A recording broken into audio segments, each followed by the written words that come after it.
سوالی دیگر دارم.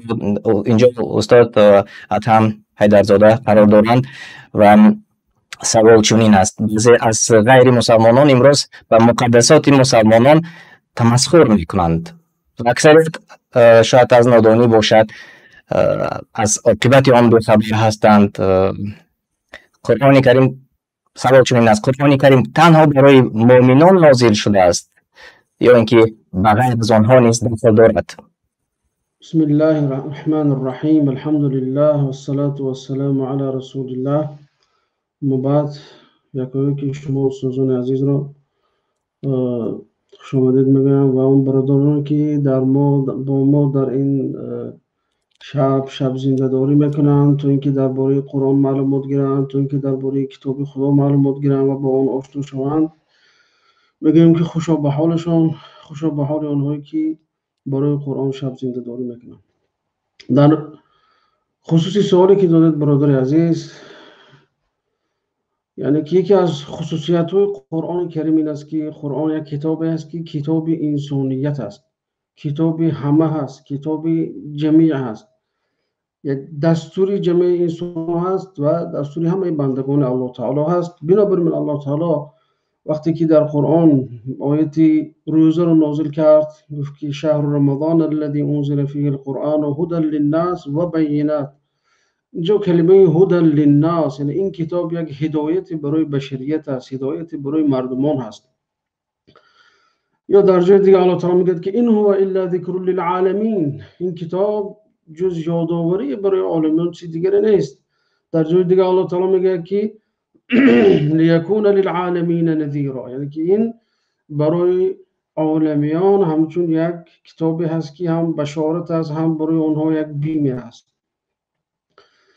و قرآن کتابی هست که همه چی رو بیان کرده است. الله تعالی میگه که ونزلنا الكتاب تبیانا لكل شيء ونزلنا عليك الكتاب تبیانا لكل شيء، یعنی در این بیان همه چیز است. حتی ابن مسعود وقتی این آیات خوندن گریه کردن، گفتن که این معناش فراتر، بزرگتر از اون است که شما تصور میکنید. نه تنها فقط درباره حرام و حلال گپ میزنند، بلکه اون چی که گذشت و اون چی که در آینده خواهد شد، خبری همه آن را در قرآن میبینید.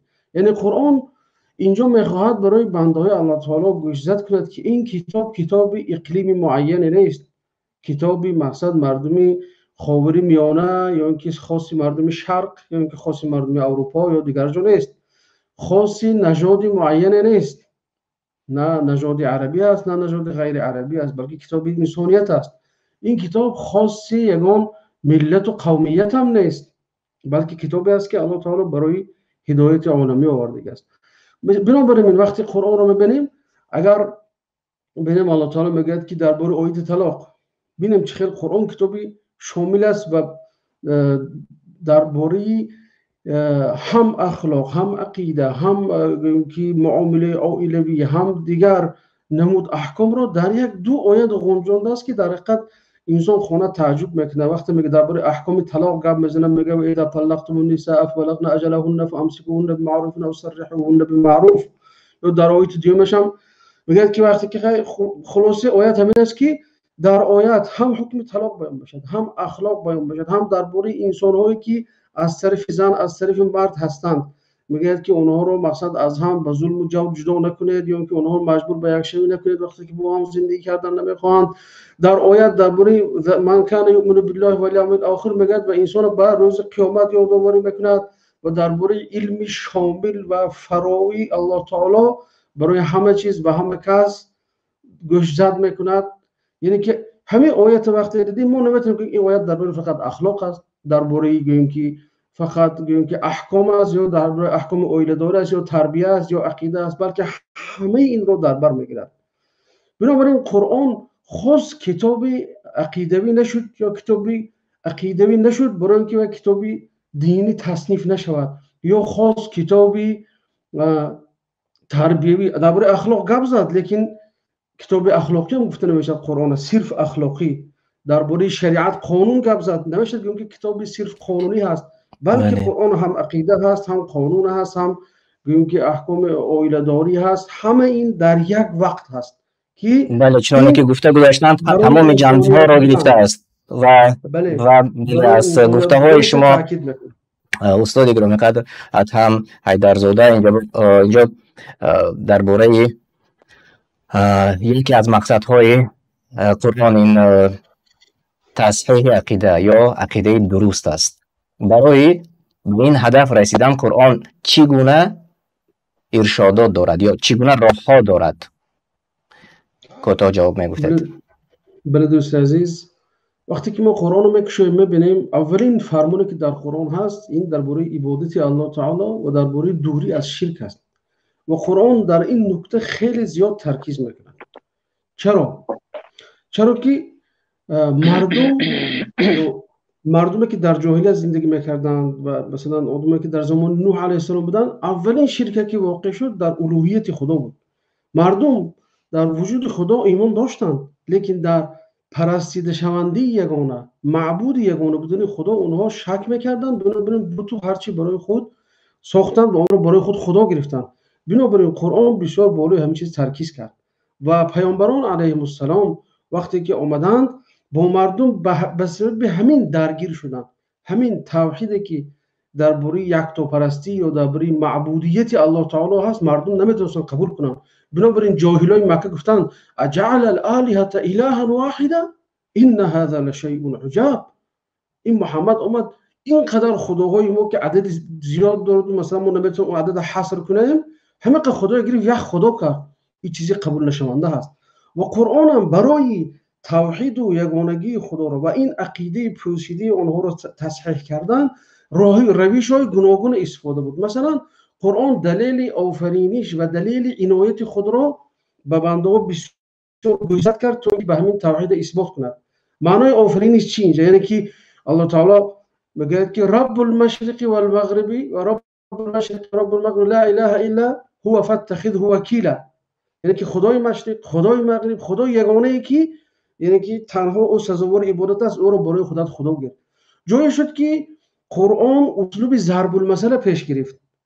مثلا در سوره ابراهیم میبینیم الله تعالی میگه که الم تر کیف ضرب الله مثلا کلمه طیبه کشجره طیبه اصلها ثابت. در مقابل گفت مثلا کلمه خبیثه کشجره خبیثه. اینجا یعنی که شرک و توحید و شرک رو مقابل بگذارد. کلمه طیبه ابن عباس گفتن که این کلمه شهادت است، لا اله الا الله محمد رسول الله. یا نقطه جالب دیگری است که به همین خانم که میکنم ختام میبخشم برادر، در قرآن یکی از اسلوب‌های عرض و پیشکش کنی توحید یعنی که نهال توحید در دل انسان‌ها نشاندن این قصه پیامبران هست، قصه اولوالعزم خصوصا پیامبر بزرگ حضرت ابراهیم. قصهشان در سوره بقره آمده است که وقتی که به نمرود ظالم روبرو ایستادن ببینید چه منطق و عقل میگن که الم تر الى الذي حاج ابراهیم فی ربه ان آتاه الله الملك اذ قال ابراهیم. وقتی با نمرود ایستادن حضرت ابراهیم گفتن خدای من همون خدایی است که میراند و زنده میکند. ربی الذی یحیی و یمیت.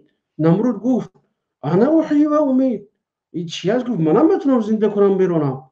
بعد مردم حیران شدن. نمرود دو زندانی بیچاره برات که دیگر نه حول دارن نه قوه نه نیروی در اون که از خودشون دفاع کنن، گفت یک چه کشید یک چه زنده مونه. گفت بعد حضرت ابراهیم گفت اینا منم توانستم زنده کنم میرونم.